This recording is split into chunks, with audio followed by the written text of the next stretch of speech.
Hello everyone, আসসালামু আলাইকুম। আপনারা সবাই কেমন আছেন? নিশ্চয়ই ভালো আছেন। আজকে আপনাদের জন্য নতুন আরেকটি ভিডিও নিয়ে আসলাম। আর এই ভিডিওতে দেখাবো আমি গুড়া মাছ মানে চাপিলা মাছ রান্না করব। আমি চাপিলা মাছটা কিভাবে রান্না করি আপনাদের সাথে শেয়ার করব। আর আপনারা কে কিভাবে এই মাছটা রান্না করেন আমাকে কমেন্ট করে জানাবেন। মূলত আমি গুড়া মাছটা সবসময় মাখিয়ে রান্না করি। পেঁয়াজ, কাঁচামরিচ, ধনিয়া গুঁড়া, লবণ, মরিচ, হলুদ, একটু বাটা রসুন দিয়েছি।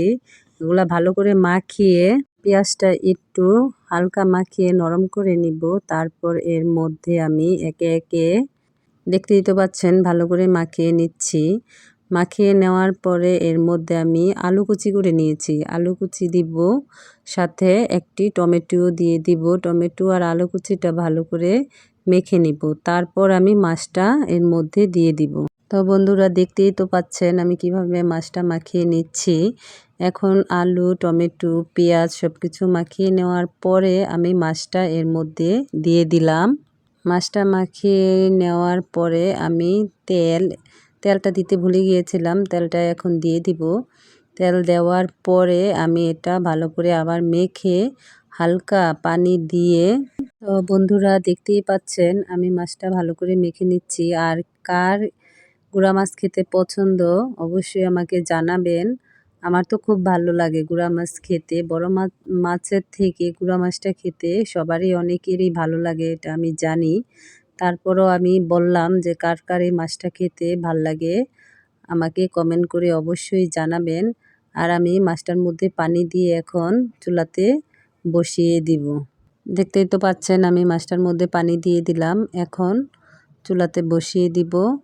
আর দেখতে থাকুন, সাথেই থাকুন আমাদের। তো বন্ধুরা মাছটা আমি চুলাতে বসিয়ে দিলাম।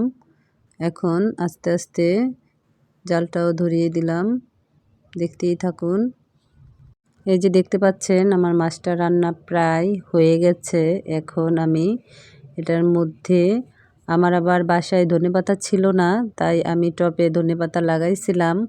আপনারা ওই ধনেপাতাটাকে কি ধনেপাতা নামে চিনেন আমি জানি না। আমি এটাকে বিলাতি ধনেপাতা বলি। আর এটা আমি টবের মধ্যে লাগিয়েছিলাম, ওইখান থেকে এনে কয়েকটা ধনেপাতা আমি কেটে দিয়ে দিলাম। এখন নাড়াচাড়া করে আমি মাছটা নামিয়ে ফেলবো। এই তো আমার মাছটা রান্না হয়ে গেছে। দেখতেই পাচ্ছেন কতটা লোভনীয় হয়েছে। তো আমার রান্নাটা কেমন হয়েছে আপনারা অবশ্যই অবশ্যই আমাকে সবাই জানাবেন। আল্লাহ হাফেজ।